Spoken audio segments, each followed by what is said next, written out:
Hi there, this is Dr. Tansavatdi.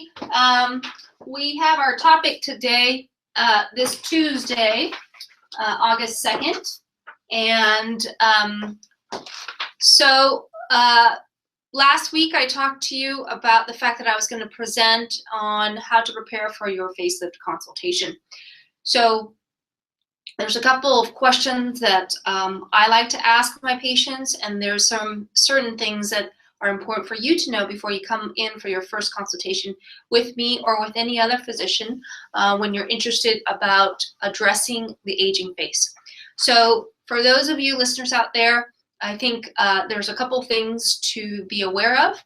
There's multiple facelift techniques, and some people have a certain term for them: a mini lift, a full facelift, a max lift, which is a minimal access suspension lift.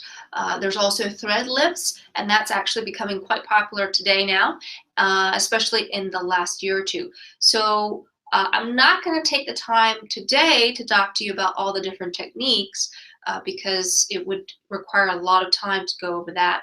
But I am going to say that that's one of the first things that you should ask when you go into your consultation.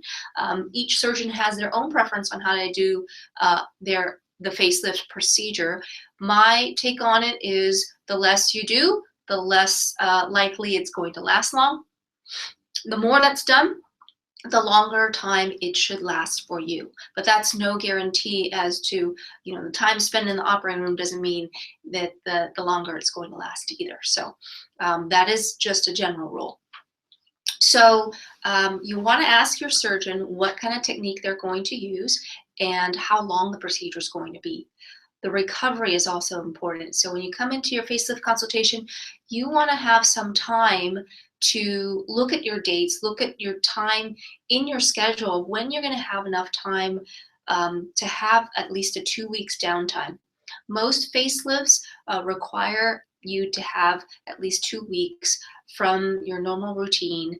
You may not want to be out in public, and then returning to your normal activity where you're going out to like a black tie event. That is something you want to probably hold off for a couple months if you're planning this surgery. So you want to plan ahead of time. Especially I get is patients are looking forward to a wedding, their son's graduation, wedding, or particular event like a reunion, big school reunion, like their 40th school reunion. And that's a big event. You want to plan for this at least a couple months ahead of time so you have enough time for the healing to occur.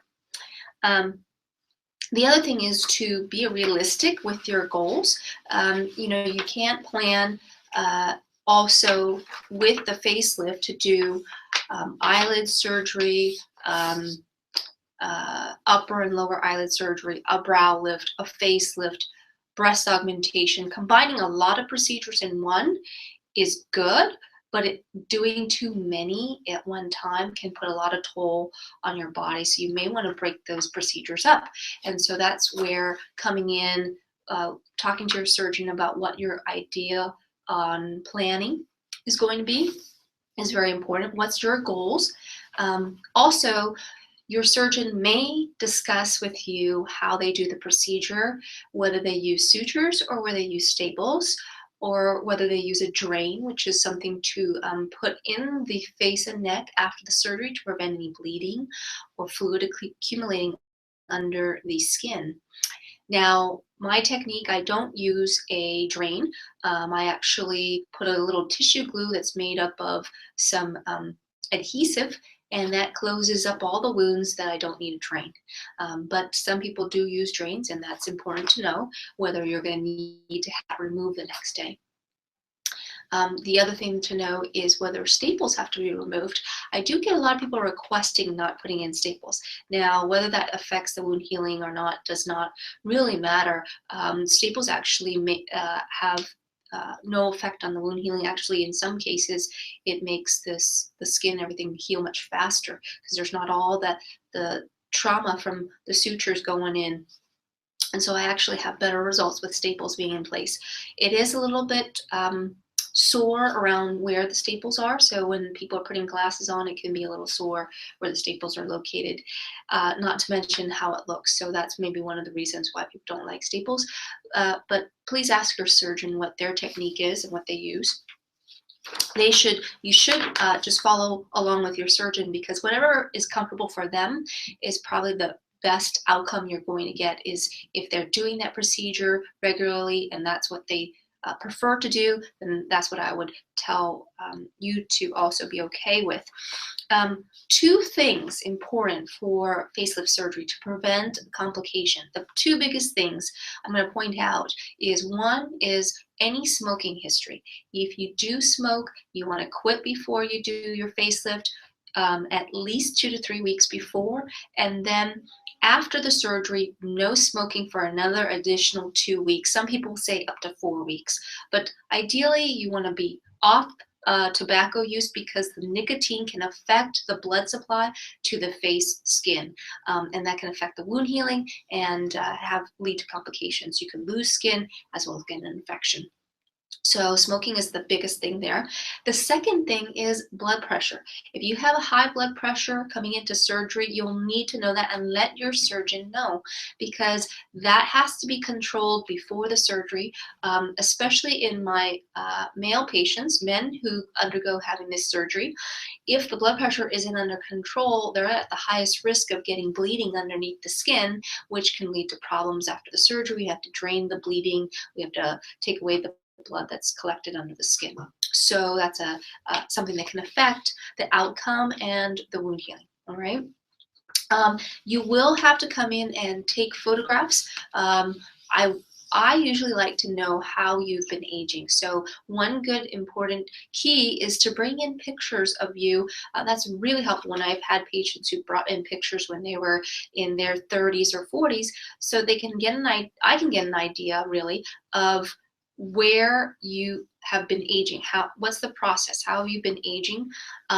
As well as it allows me to then counsel you on what is realistic that we can do and what I've noticed from my experience.